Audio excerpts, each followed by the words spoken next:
take that down?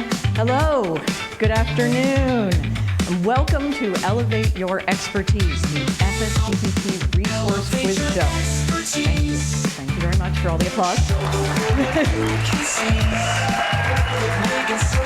I am your host, Megan Serto. You may not be able to tell just by looking at me, but I am not a real-life game show host. I know, shocking, right? But as most of you know, when duty calls, aka ritual, you have no choice but to answer yes, of course, and then maybe go shopping for a new outfit befitting of your role. So, that's right. So here I am faking it until I make it, and hoping that I can help answer all your questions about FSBPT resources. And you, let me tell you, you guys are in for a little bit of fun and frivolity, and even some friendly competition, if you didn't know. But it's all in the name of fun. So, let me hear if you're ready to get this show started. All right, that's pretty good. Okay, first, a little housekeeping. To be a real quiz show, we need some contestants, right? Oh wait, that's all of you, that's right.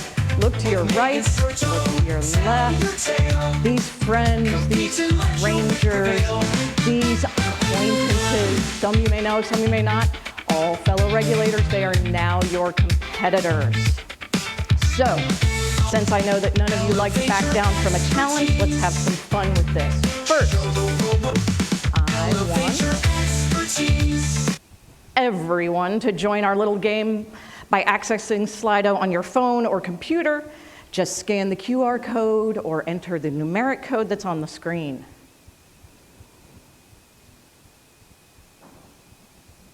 All right, everybody doing okay? Got it? Still see a couple up. Now, once everyone's set, let's proceed to every regulator's favorite part, the rules.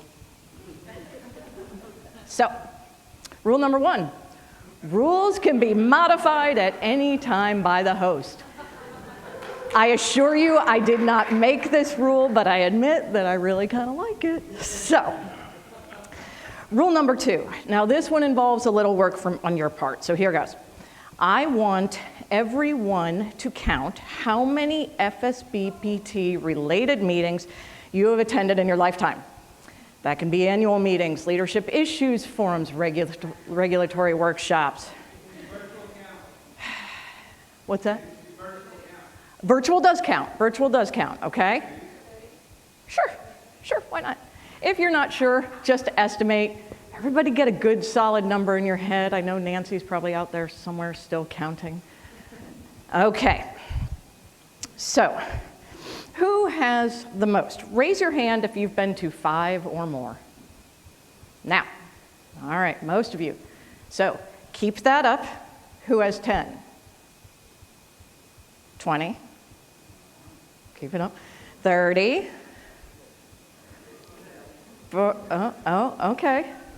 Okay. So, Jason, Ellen, Rugi, Nancy. All right. We've got some high ones. What's your number, Jason? Guess. What was that? 34. Ellen?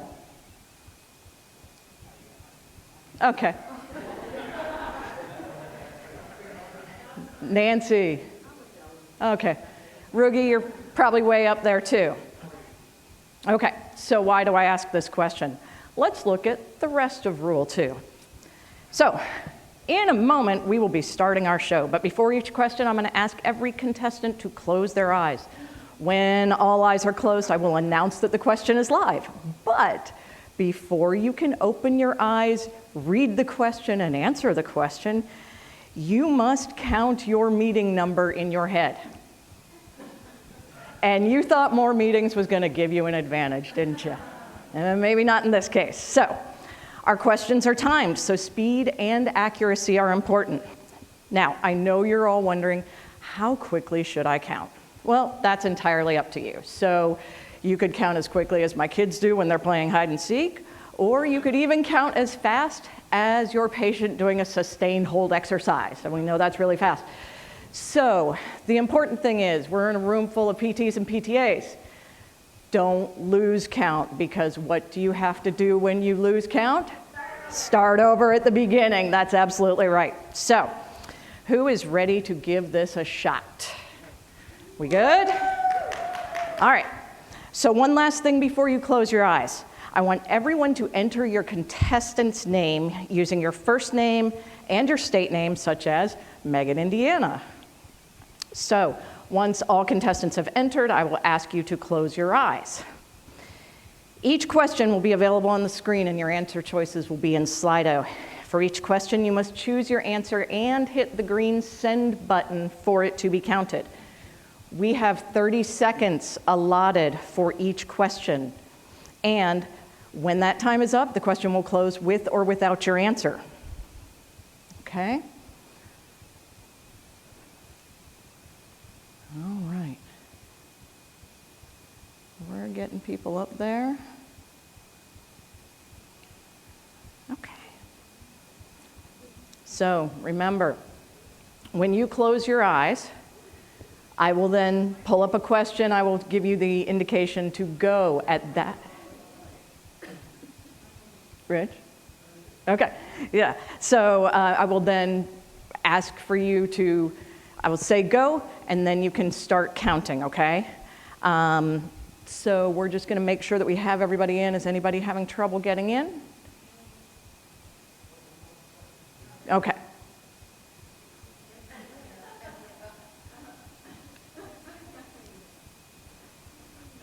Now, I want you to all be honest in your counting, okay?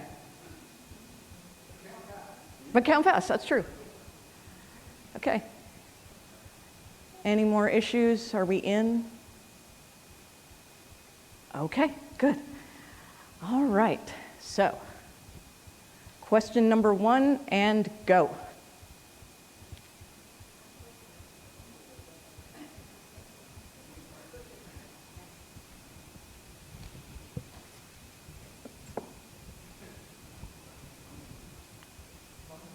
Okay, 15 seconds. You put it in the Slido. Okay.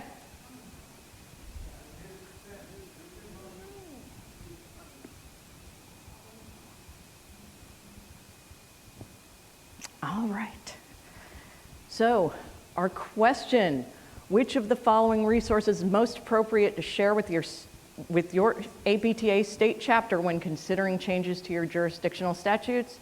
And most everybody got Model Practice Act, so that is in fact the correct answer. So let's see who's in the lead. Okay, who's Washington? Woo, all right, here we go, good answer. So for every question, we will have a leaderboard, and there may be prizes involved. So it's important that you stick with me on this, okay? So, Model Practice Act. So the answer for this question was Model Practice Act, and this resource is essential to assisting and guiding jurisdictions in the process of modernizing their statutes. We should consider the Model Practice Act to be the preeminent standard and the most effective tool for revising PT Practice Acts. So why is it important to keep updating your Practice Act? Because it helps to provide jurisdictions with the legal authority to fully protect the public while allowing for the effective regulation of the profession. So, while the actual legislative language may vary by jurisdiction, the Model Practice Act can act as a resource for the most up-to-date recommended language. As you heard earlier, we are on the 7th edition of the Model Practice Act, which includes explicit language regarding telehealth, the addition of the term physio to the list of protected terms, provisions for animal physical therapy with proper training, and clearly stated authority for the board to file complaints against licensees engaging in unlawful practice. So, where can you find this magnificent resource? That will be on the resources section of the FSBPT website. So,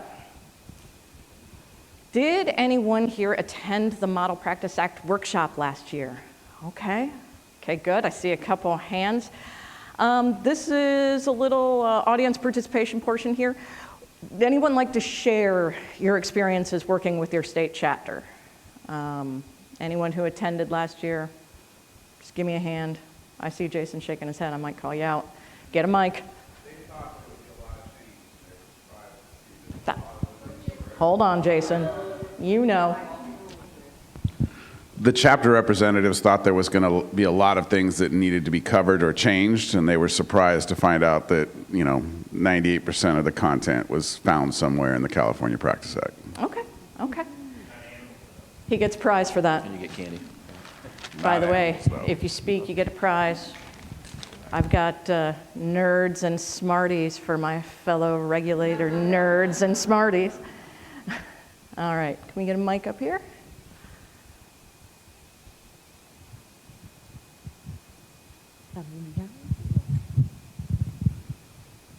I agree with Jason. Ours was very similar, but this was the first time through it for actually all three of us that were attending.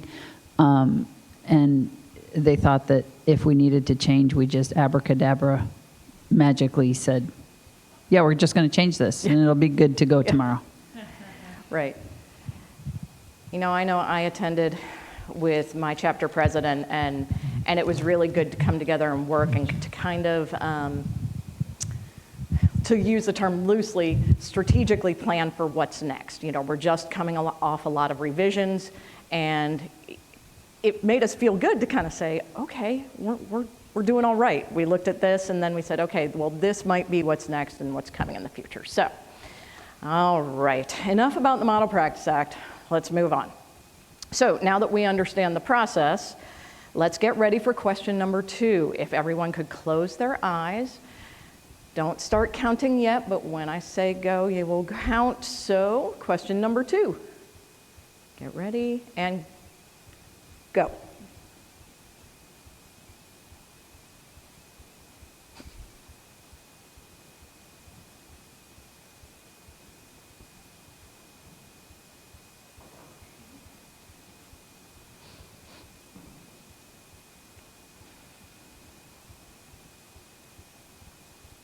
All right, if you haven't looked yet, open your eyes.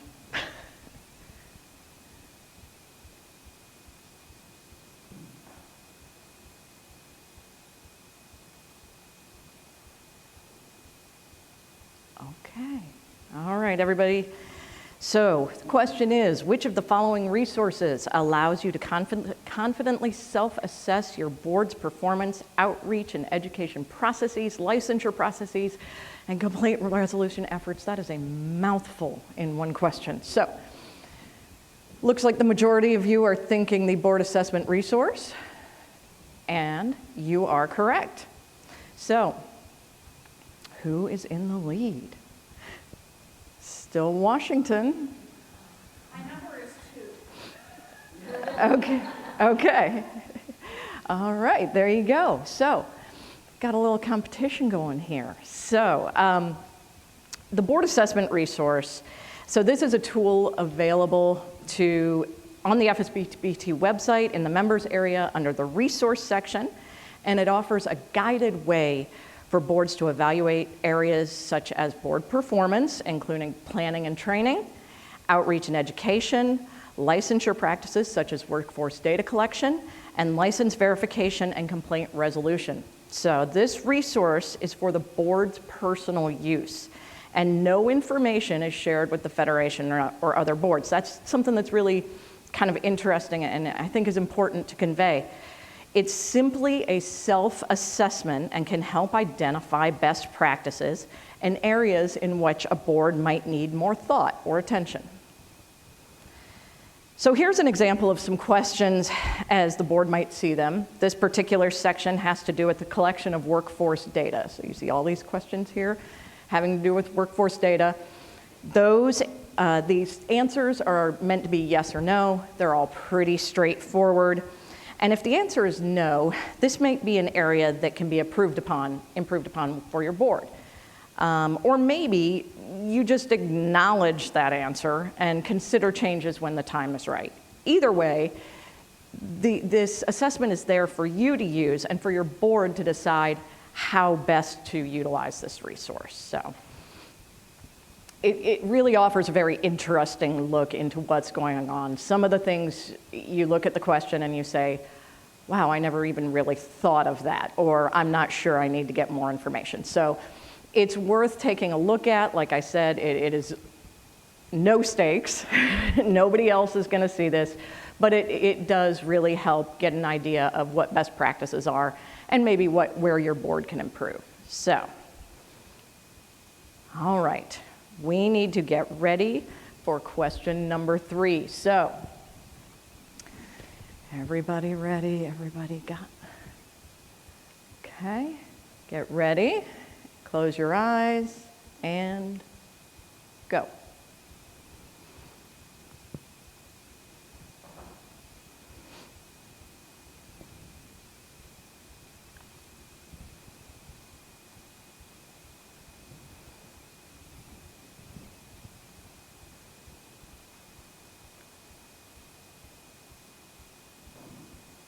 Okay, 15 seconds.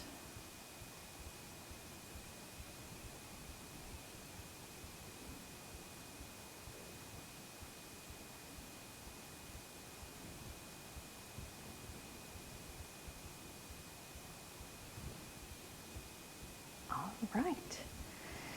Time's up, pencils down. Okay. So what are the 3 main pillars of information that are shared with the examination, licensure, and disciplinary database to help protect consumers?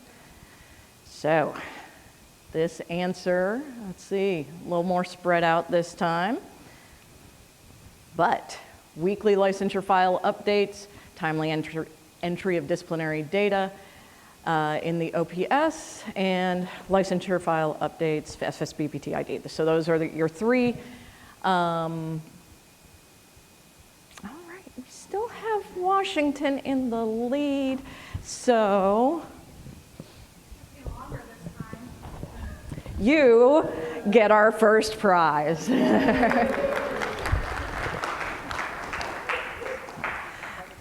Okay, so in order for the ELDD to work, there are 3 main pillars of public protection. So first, and I know you guys have heard this over and over again, but it bears repeating, we need a unique identifier that works across jurisdictions to ensure that Megan Certo in Indiana is the same Megan Certo in Illinois or Kentucky or Ohio or in any other jurisdiction.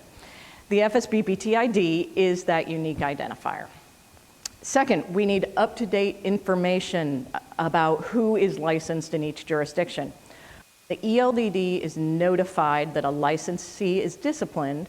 The ELDD will then proactively send out notifications to all jurisdictions where the individual is licensed.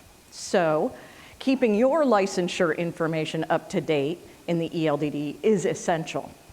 Our current goal for each jurisdiction is that they share their licensure information weekly. So many are doing that, some are going faster, and if you're not sharing it weekly, there are lots of resources to help get you up to that point. I know in Indiana we got a grant, and our tech people worked together with Frank and some other folks, and we implemented the new API, and it's really been a lifesaver for us. So I encourage you to look into that.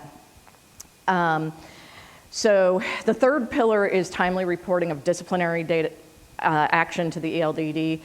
Long delays of importing this information into the ELDD allows for a rogue therapist the opportunity to cross state lines and become a repeat offender. I am horrified every time they show that video about the doctor on John Oliver, because I know what's coming. I know they came to Indiana. And that's exactly what we're trying to avoid, okay? All I can say is that it wasn't a PT, it was a doctor. I blame the doctors. So I could talk all day about the ELDD. I've spent a long time on task forces and working with the ELDD. But if you want to hear me and some of my other esteemed colleagues do so in much greater detail than we have time here for today, please watch our presentation, ELDD, The Lifeguard is on Duty. It's available to you on YouTube and currently showing at least 35 whole views. So, there you go. Enough about my presentation video. I know it's bound to go viral any moment, so you can always say you knew me when. Who's ready for question number 4? All right. So, Washington, now that you're ahead, you get a 5-second delay. Sorry, got to even this out a little bit. The rules can change, and they change much faster than they do in any jurisdiction. All right, so get ready. Let's close our eyes and go.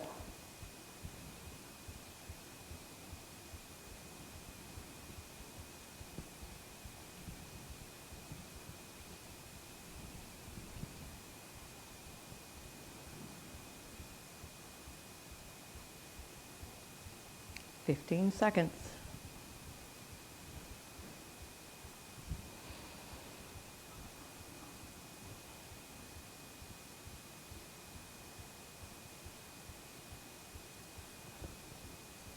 And time's up. Which of the following resources provides information to jurisdictions about how they are performing in regards to the examination, licensure, and disciplinary database? Again, we're a little spread out here. So the correct answer is the consumer protection rating. And I see a couple people in here that were on that task force that better have gotten that answer right. What? Well, okay, I was going to say, all right, Jason, because we've worked together so long, you cut yours in half. See? Yeah, there you go. So, so the answer here is the consumer protection rating. And, oh, Stephen from Kentucky, we've got a new leader. There we go. Very nice. All right. Everybody's doing so well. I'm impressed. So, the consumer protection rating, or CPR. This rating lets each jurisdiction know how well they are performing in regard to sharing critical data with the ELDD. It measures performance in the areas of FSBPT ID, the use of that, licensure data sharing, and timely reporting of disciplinary data. So the great thing about this resource is that it not only tells you, what issues you might have, but it also offers guidance on exactly what your jurisdiction can do to increase your compliance and improve your CPR rating. So the goal here is all green, and I assure you that those of us who are on this task force, we weren't even close to all green. So it was really an effort for those of us who were, a lot of us were still struggling. So we wanted to make it so that we knew how to get better and that every other jurisdiction could do the same. So, because that's the goal, we all want to do better. So for a more in-depth look at this resource, once again, be sure to watch our dramatic presentation of ELDD, the lifeguard is on duty, still available to you on YouTube. So, has everyone seen this analysis sheet for your state? Everyone seen it? Okay, people are holding it up. Nancy, are you all green? Nancy! Oh.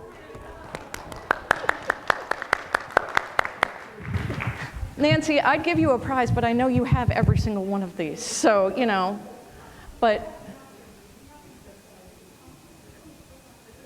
you got nerds. There, see, there you go. There you go. So if you haven't gotten it, or if you want more information, stop by and see Angela Johnson. She's out in the hallway at the table. She has all of those sheets. She can hand it out at any time. So she will give it to you for your state, and you can see how your state is performing. Okay. This slide cracks me up. I did not make this slideshow, but I think this one's kind of funny. Dale is in fact still alive. So Many of you may recognize this face. In fact, you may have met Dale Atkinson if you've attended an FSBPT regulatory workshop. So if not, just know that Dale is an attorney who represents associations, and he specializes in regulatory and licensure issues. He's worked closely with the FSBPT for many years and has made many valuable and informative presentations at Federation workshops and events. So I make this introduction because the next question revolves around Dale. All right, we're getting ready again. And go.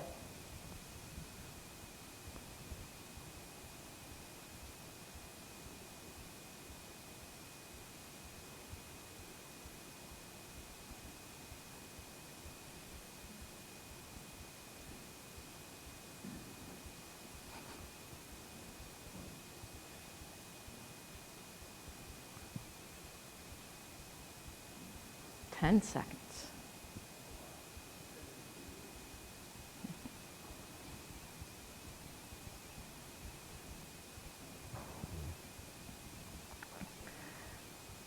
All right, time's up. It's one of the first times we can get 53 jurisdictions all in agreement. We've got 100% here. Let's see if you're right. I'm hoping it's Malibu. Okay, so did everyone get webinars? Everyone got webinars. So I think we've heard a couple times today about these webinars. And so if you, well, let's go back to the leaderboard. Sorry, I got a little ahead of myself. So, Stephen holding the league. There you go. So, all right. Quick on the clicker. So if you visit the website at the bottom of this page, here, the slide, you'll find recorded webinars archived back as far as 2020, and they are available for your viewing any time of day. So they cover a wide range of topics, and many of them are presented by our good friend Dale, including the one seen on this slide. I'll do my best Vanna White for the December 2024 Regulatory Hour. Ooh, okay. You can watch them from the comfort of your home or your office in, your sparkly outfit or your pajamas, whatever works best for your schedule. But wait, there's more. Keep an eye out for new webinars every month in the FSBPT newsletter. You can join live, or you can watch it later if that works better for your schedule. So, I want to know, has anyone attended these webinars? Show of hands, people who attended the webinars? Okay. Anything you'd like to share about them? Anybody had good experiences? Any recommendations for webinars that people should check out? It's a quiet bunch. I know that sometimes they happen during the workday. I like the fact that they are recorded and you can go back to them. It makes it much easier if you've got a little bit of a crazy schedule. Yeah. And does everybody know Dale? Most people? Yeah. So, okay. Well, we are moving right along, I think. Okay. Moving on to question number 6. I want you to prepare your hearts, your minds, your eyes for question number 6. Close your eyes, prepare your countdown, and no cheating. Get ready and go.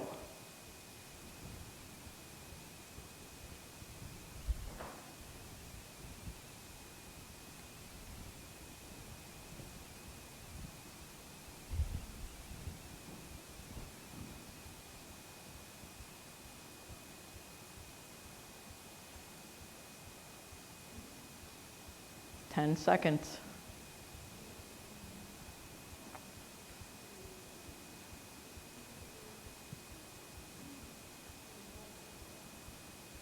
Time's up. This question, when considering collecting workforce data, which is the best set of questions for consideration? Again, we've got a little disparity here, okay? The answer is the cross-profession minimum data set. And let's see where we are. Chelsea in Wyoming. We have a new leader. Where's Chelsea? Oh, I can't run. It'll mess up my mic. All right, we have a prize for you. There you go. I know. You need a new lunchbox, right? Okay.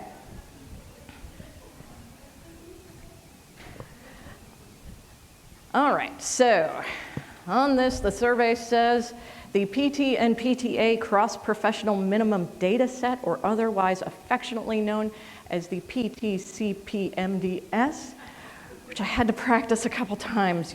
Otherwise, I'd be stumbling over that all the time. So more information about this can be found on the HRRI website listed on the screen, which is also something that's very hard to say, HRRI. And this also includes a fantastic guide for implementing workforce data collection in your state. So have a little discussion here for a minute. So quick survey. How many of you are currently collecting workforce data in your state? Okay, a good number of you. All right, now, do you use these questions in your data? Do you use the CPMDS? A little bit, maybe? Does anybody know that they use it? All right, good. I know that we do. Hannah Maxey happens to live in my state. So we just started implementing mandatory workforce data collection. So it's been really helpful resource to have. So does anybody have thoughts about workforce data collection and these this PT cross-professional minimum data set? Mic up here. I'd pass you mine, but it's attached. I am new to my role, and my board chair wants to do workforce data collection and surveys, but when I'm looking into like what that means for us, I guess the big question is, what are we going to use it for? So if anybody in here has done a survey, what are you using the data for? Well, and I think that is a good question, and I think that's somewhat dependent on your state. You know, it can be used, you know, by the agencies, if you have an agency themselves, for educational purposes. It can be used by schools for understanding, you know, what class sizes need to be. There is a lot of information. I would recommend checking this HRRI website out with the information. It is down here on the, so it looks like we have an answer here, but I would recommend checking out this website too. Yeah, for sure. If you read the roadmap and you read the intro to the tool, it'll give you some ideas about potential policy.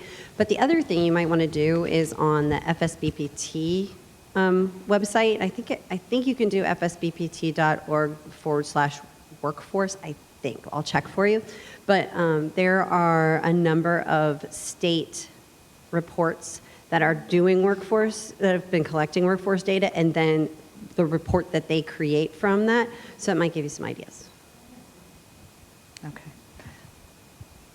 Leslie likes nerd clusters, just so you know. We give out treats. We started collecting it because it was becoming an idea. So with our 2020 renewals, we started collecting it. And it was sad and pathetic. It was 8 questions, and it was just, you know, sort of real basic. But our profession was really excited about it, so they put a committee together and they analyzed that and everything. They did a report. It was all great. Then it really came to fruition in our state, and the legislature put it under the Department of Health Services. So now all of us agencies are required to gather the information, but the information and data belongs to the Department of Health Services. So we still have to figure out how we're able to get permission to use our own data to figure it out. But when you get started with it, your first year or two that you're doing it, it's going to be just like your baseline because you don't have anything to compare it to. So I think over time is where you start really learning what that data can do for you and you know, your stakeholders like your APTA chapter, your schools in the area and all that. That's just been our experience. We're stymied a little bit right now while they figure it out, but we're sort of using those same questions. I haven't done a one-for-one check, but it's sort of, I think it's going to get refined a little bit more because right now it's just open-ended questions. So I think for data that's kind of going to be hard to, I don't know the right word, but yeah, hard to, you know, make the charts out of and everything, but it's a start. Okay. Rugi. Oh, Jason first, sorry. I guess what I would say as an administrator is this one was kind of a hard concept for me to kind of wrap my head around. But what I would say is it's definitely something that we can use the data for decision making, but the more important thing is to think that we're the best collection source for that data for other people to be able to utilize the data for whatever they might find in workforce trends. Thank you. At least from Oregon, I termed out 2019, and we've been collecting data as far as I can remember. So we're a little bit, because it's mandated by rule. And to the point now that when we did strategic planning, we know for a fact in 2019, there were 2 counties in Oregon, Eastern Oregon, that had 1 practitioner on each of those counties. So fast forward, we now have rural-based CAPT accredited programs because of that data, number 1. Number 2, I'm part of a consortium of private practices and it's public information. And so we use that, our consortium, to strategically give credit to private practices in those underserved areas. So this is how it is very useful information. Is it not only public entities can use it, but also consortiums of private practices in which we can strategically plan, we need a private practice here or there to serve the public. Okay. Thank you. Anyone else before we move on? Okay. All right, so we are more than halfway through our game. Let's get ready for question number 7. All right, eyes closed, no peeking. You ready? Go.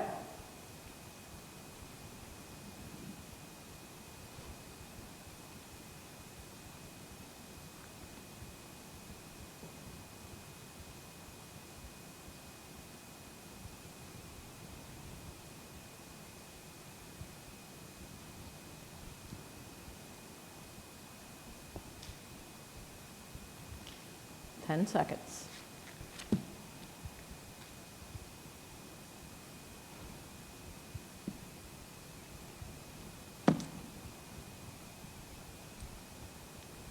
Okay, open your eyes if you haven't. I hope you have because you should have answered. Which of the following resources can promote intra and interjurisdiction consistency with regard to the application of remediation or discipline? Okay, we've got a little diversity in our answers here. The answer is the Model Board Action Guidelines. Okay, so let's see. Are we excited to see who's in the lead now? Okay, Stephen. Stephen, you're on the comeback. Okay. All right. So everybody's doing such a great job. I'm very proud of you.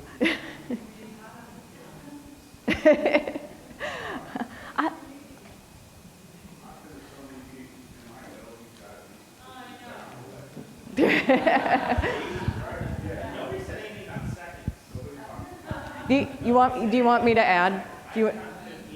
Okay. You can add 5 more. All right. So, Model Board Action Guidelines. So this can be found in the Members area under the Resources tab.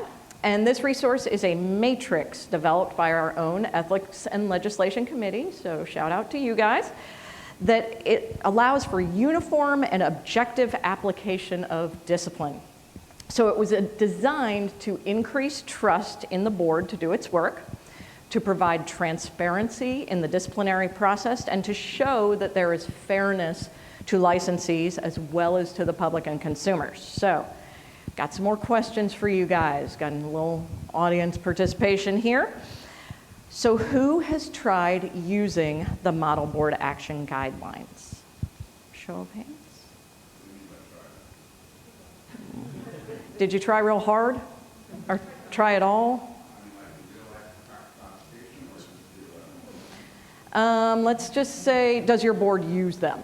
I guess that would be the better question. Does any board currently use this matrix? Okay. How has that gone for you? Is it, I mean, we like it. It's helpful for us. I know there's some, I don't know, some people like consistency and some don't with their disciplinary actions, but this does keep us a little consistent with things that are of similar nature. Our attorney, she really likes it too, so okay. I find it very helpful. West Virginia. Okay. So for the other boards, do you have a different tool that you use? Okay. Right up here. In Washington, we have rules that set out a sanction guideline. Okay. And so we tier them by level of harm to the public. And then you utilize mitigating and aggravating factors. Okay. Thank you. Judy. Our governor came down and she challenged all of the boards to come up with a disciplinary matrix. So, my first phone call was, Leslie, what do you got? And she showed me this. And we had a matrix already. And so what I kind of did is I took this and I took that and I kind of merged them together because I was trying to figure out how our board would implement this one in real time. And it's great in theory. I think it's a little interdependent, and it would probably cause a little confusion kind of trying to be placed in real time. So I just tried to pare it down. What I thought was really, really helpful about this was the listing of aggravating and mitigating factors. So we've kind of, we've incorporated that, and we've incorporated some different components to it, just not as in-depth. So maybe if you're not using it fully, you could at least use it as a reference. I know we've been told by our attorney and our Attorney General's office that we're not allowed to use a specific matrix because I think we had a big discussion yesterday. We have to handle every case individually. It's not the same every time. But I do think it's helpful to take a look at it, see what's on there, see what considerations, the Ethics and Legislation Committee thought would be aggravating or mitigating, or what kind of discipline might be appropriate. So, and I think, if I remember the last time I looked at it, the range of disciplines are still pretty broad. But I think anytime you can strive for greater consistency, it's always a good thing. So I just encourage you to take a look at it. Again, members area in the resources section, okay? Okay. We are actually getting fairly close to the end. What could be next? So let's get ready for question number 8. All right. These people look very serious, very serious. And get ready. Everybody's eyes closed. And go.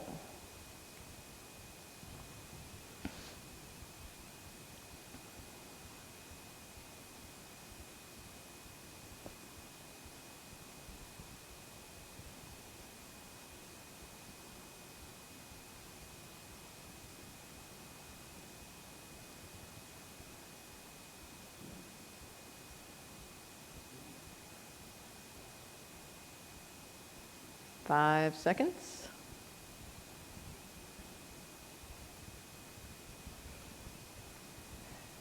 Time's up. Okay, this is pretty heavy in one particular answer. So the question, which of the following resources is used to determine if a non-CAPTE graduate's education is equivalent to CAPTE standards?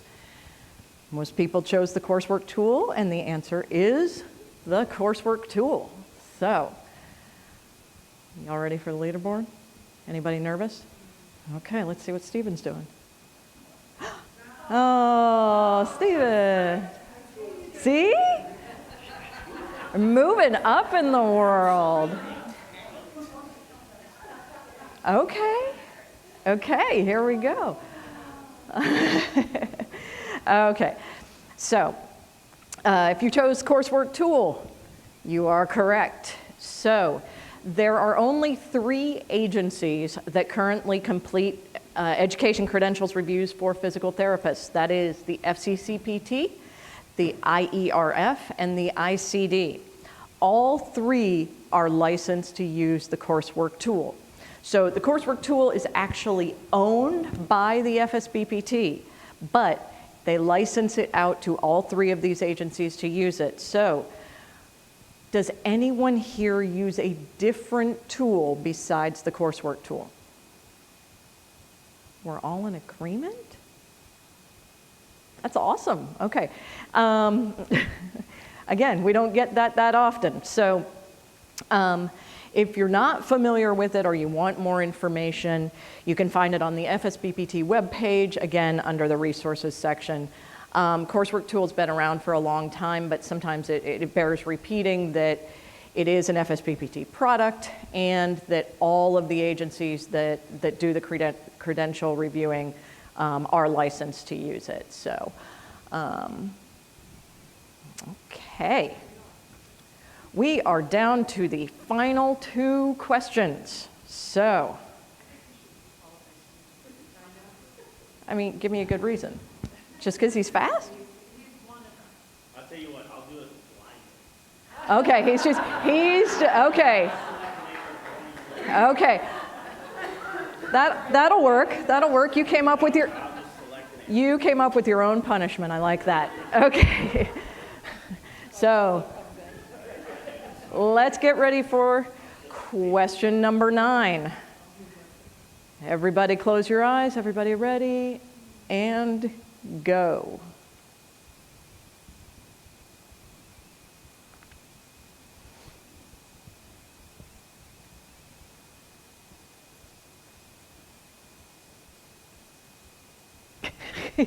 He is, in fact, choosing blindly.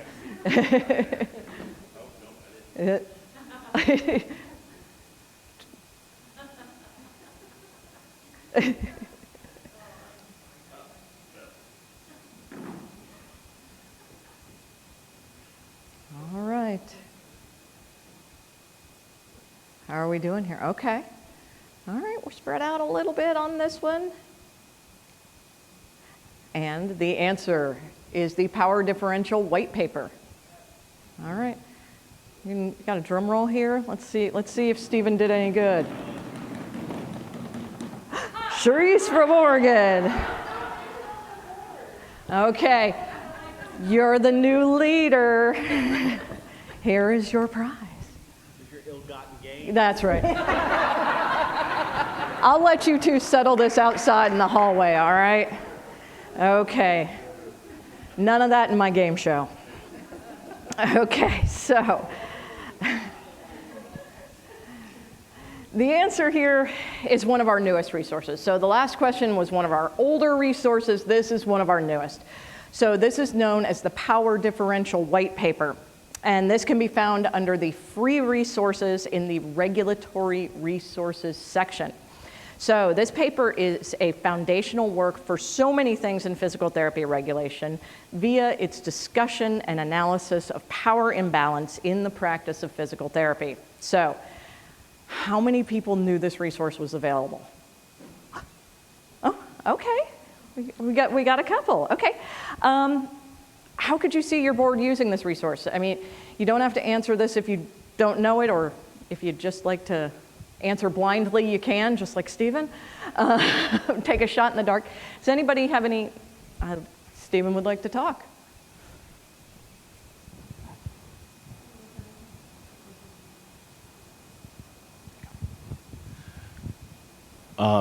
I was aware of it being on the committee. That kind of helps. But my board's working on kind of a boundary and sexual misconduct page for our own website with resources, and this would be one of the resources, as well as some of the other work that the Boundary and Sexual Misconduct Committee has done. Okay. Anyone else doing anything different? She's coming.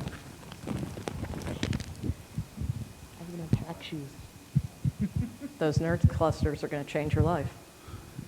Telling you. Do outreach for students Okay. and force this upon them. Okay. You're going to invite them to the webinar too, right? Probably more than we really want to attend. Okay. Okay. Anyone More else? than we want to Any attend. thoughts on how you could use this resource?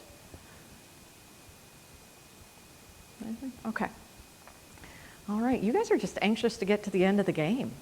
I mean, either that or it's the end, it's after lunch and everybody's in a slump. But, I thought maybe some of my glitter and sparkle would, keep everybody awake. Okay.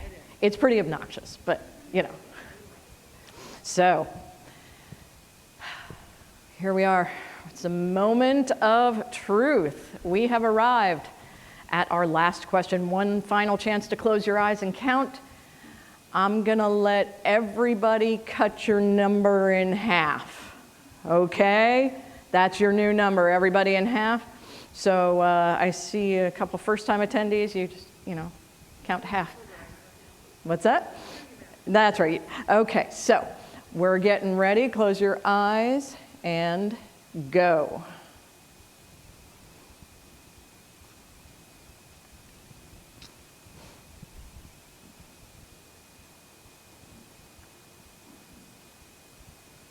Okay, wow. This is interesting. We're kind of spread all over the board on this one. And there may be a good reason for that, because there are actually 2 answers to this question. You did not have to choose both. If you got one, you will receive full credit. But, get a little tricky here at the end. We can't just have people running away with it. So, the answer: NPTE and regulation. Okay. You were pushing that webinar. I know, but these are the PowerPoint presentations. I know. It was a trick question. I'm sorry, we're, tricky people. So, all right, so these presentations are in the members area. Oh, wait, I forgot. Charisse, you win. Yay. Everybody, big round of applause. Okay.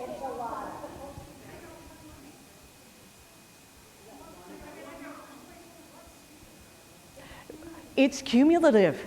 You built it all up. So there you go. I mean, you could forgo your winnings and give it to, okay, I'm just saying. I mean, I could still change the rules. Still my presentation, I still have a mic. I can change the rules whenever I want. Okay, so that was a lot of fun. I'm glad everybody enjoyed that. So these presentations are in the members area under resources and are there for you to use. They're no good if nobody uses them. They are customizable, pre-made PowerPoints that are designed for presentations to students and schools, and even include talking points and speaker notes. I mean, it really doesn't get any easier than that. So please visit that. They're there for you to use. But out of curiosity, how many of you do school visits? Okay, a couple. Has anyone used these presentations? Anyone not yet? Did you know they existed? Did everyone learn something here? Did this question? Because, I mean, there are a lot of faces here that have been here for a long time. So if I can teach you one new thing, then I've done my job. So just know that they're there. They're really well done. They're all done for you. So, but please note that there are updated versions coming by the end of 2024, so be on the lookout. All right. So we've talked a lot about where to find these resources, and I know in the past, it's been a challenge. I've gone looking for things before and not been able to find it. Like, I know that it's there somewhere, but I could not find it. So this slide here, and it's a little hard to see right now, but it will be, in the materials. So if you want to take a look back at that, this slide gives you the map of the areas on the FSBPT website that we've talked about today. So you've got your publications, you've got HRRI and the workforce, we've got all these things. This kind of maps it out for where to find things. So hopefully this helps you to understand and locate more of these valuable resources. So do we have any first-time attendees here? Okay, we do have a couple, and I am excited about that. Are any of you not speakers? Okay, as far as first-time attendees that are not speakers. Okay. All right, so I have a couple prizes left to give, and I'd like to give them out to our first-time attendees. I only have 3 left. How do I do this? Oh, we do have to, knife fight, yeah. We'll meet you out in the parking lot. Okay. Okay, so how many do we need? 1, 2, 3, 4, first-time non-speakers. Okay, 4, we need 1 more. Thank you, Susan. So the reason I want to give these out to our first-time attendees is because we are here to learn about the resources, and I really want to commend them for coming and taking the opportunity to learn about the resources. I want you to take them home to your boards and use them as much as you can. A lot of us have been around for a long time. We're generally pretty familiar with these, but as a first-time attendee, I'm excited to have you here. I'm excited that you want to learn, and we're getting that 1 more prize, and if you want to come up after and choose your prize, then you can do so. So everybody wins. So here we go. Because with FSBPT resources, everyone is a winner. And I'd like to thank you all for playing along today. You have been fabulous contestants and a wonderful audience. So remember, when it comes to regulation, don't press your luck, or you may end up in jeopardy. With all these free resources available, the price is right for you to prove that you are in fact smarter than a 5th grader and the average regulator. May the wheels of fortune always spin in your favor so that you and your board can proudly say, nailed it. All right, I'm Megan Serto. Thank you for joining me on Elevate Your Expertise. Don't forget to fill out your survey. Thank you.